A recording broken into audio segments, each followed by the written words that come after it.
بس والله وليانا انتي اكبر نصابة.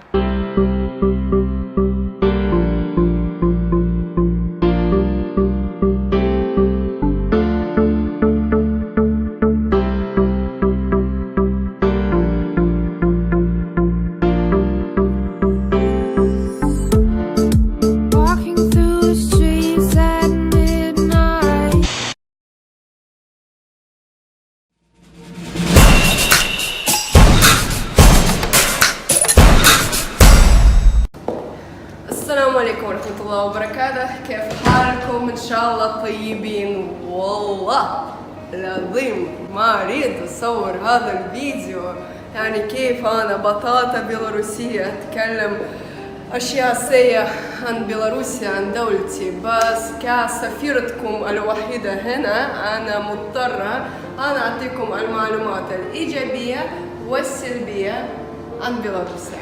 أنا أعتقد أنه موضوع النصابين في بيلاروسيا جدا مهم في الوقت اللاحق. ليش؟ لأنه السياحة بدأت تتطور وطرق النصب الجديدة طلعت اللي ما كانت موجودة في الماضي، فلذلك السياح وخصوصا الذي يسافرون لحالهم ولا يستخدمون شركات سياحية ومرشدين راح يستفيدون من هذا الفيديو كثيرا. وقبل هذا أريد أن أشكركم وأهنينا لأننا تجاوزنا 100,000 متابع. والله تعب من طرفي وتعب من طرفكم، ما أدري كيف تشاهدون فيديوهاتي أكثر من سنتين مع لغتي مكسرة والتصرفات كل هذا. يلا نبدأ بالنصابين. فأنا وفريق اليوم جلسنا شوي فكرنا إيش هي الطرق الأساسية للنصب في بيلاروسيا. وفي هذا الصيف تذكرنا عدة الأحداث وقررنا أنه توجد في بيلاروسيا 4 طرق أساسية للنصب، واليوم راح أقولها لكم. أولاً تكاسي، فليس فقط في بيلاروسيا لكن في كثير دول في العالم سواقي تكاسي يمسكون فرصة استغلال السائح. فخلال هذا الصيف والألعاب الأوروبية سواقي التكاسي استغلوا السياح بشكل مجنون. إذا أخذت مثلا تاكسي من الشارع مباشرة يعني سعر الرحلة مفروض يكون مثلا $2 $3. كنتيجة تدفعون 30 أو أحيانا حتى $40 لرحلة قصيرة واحدة.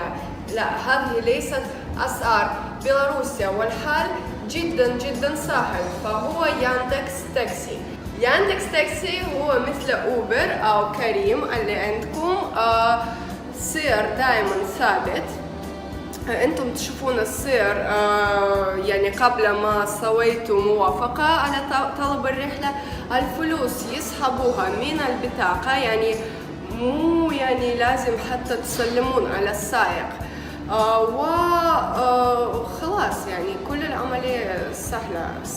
نزلتوا التطبيق قبل ما أجي لبيلاروسيا، سويتوا ارتباط ببطاقتكم، تداول عنوان وتصلون إلى المكان بسعر جدا رخيص. المشكلة الوحيدة هي أنه التطبيق عشان يشتغل يحتاج ارتباط برقم التليفون البيلاروسي، يعني لازم تشترون سيم كارت بيلاروسي. أيضا يوجد اختيار الثاني للناس والسياح الذين يسافرون مسافات بعيدة أو يمشون بالسيارة كثير. هذا استئجار سيارة مع سائق ليوم كامل بسعر ثابت من الشركات المرخصة. ثانيا النوادي الليلية.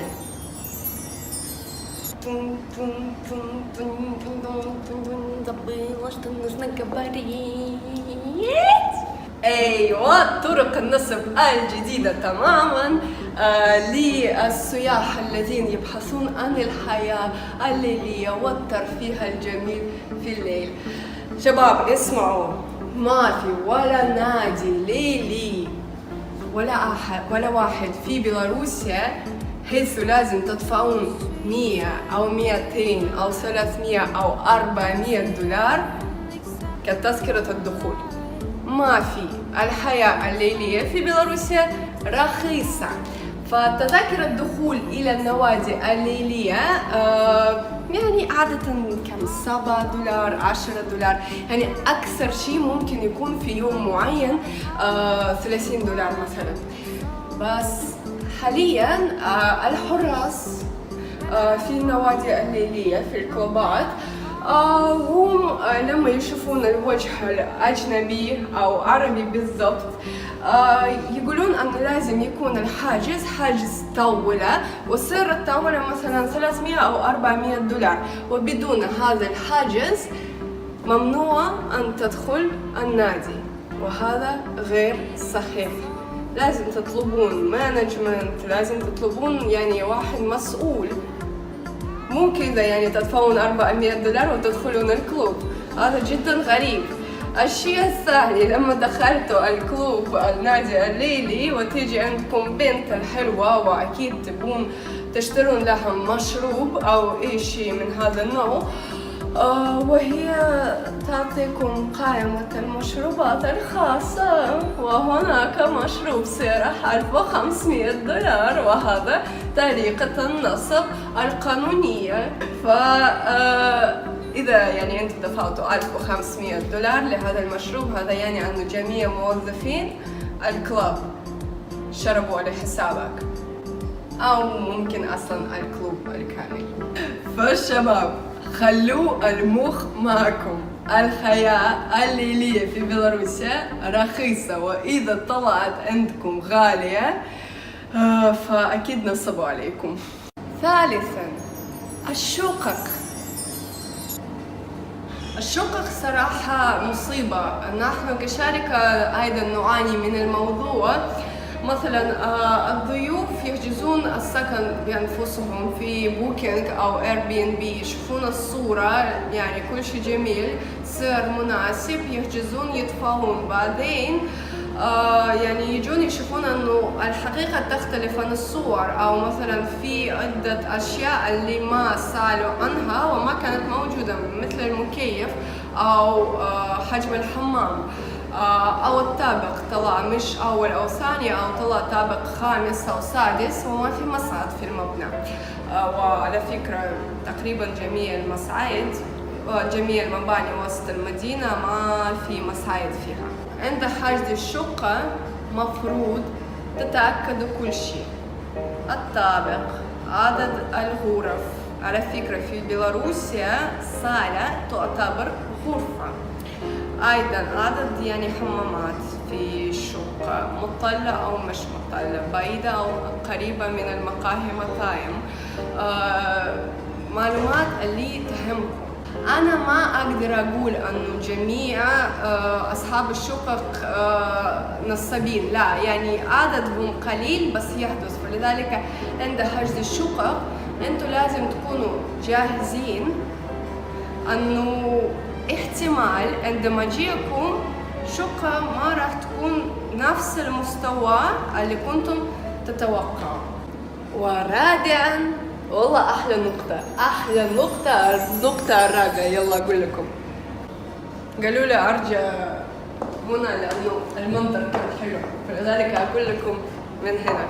موضوع الشركات السياحية موضوع مؤلم، مش فقط الشركات لكن الجنسيات التي تجد صعوبة في الحصول على الفيزا للمجيء لبيلاروسيا، وأيضا مع أشخاص الذين يرغبون في هروب إلى أوروبا عن طريق بيلاروسيا. مجرم يتعامل مع مجرم تيجي إيش؟ بوم، كارثة. نبدأ من الناس الذين جاد عندهم نية السياحة إلى بيلاروسيا وعندهم جواز مثلا من سوريا أو اليمن أو فلسطين. فنحن يعني دائما نقول أنه هذه الجنسيات جدا من الصعب أن يحصلون على الفيزا، يعني احتمال الرفض 90%، والمبلغ المدفوع غير مسترجع.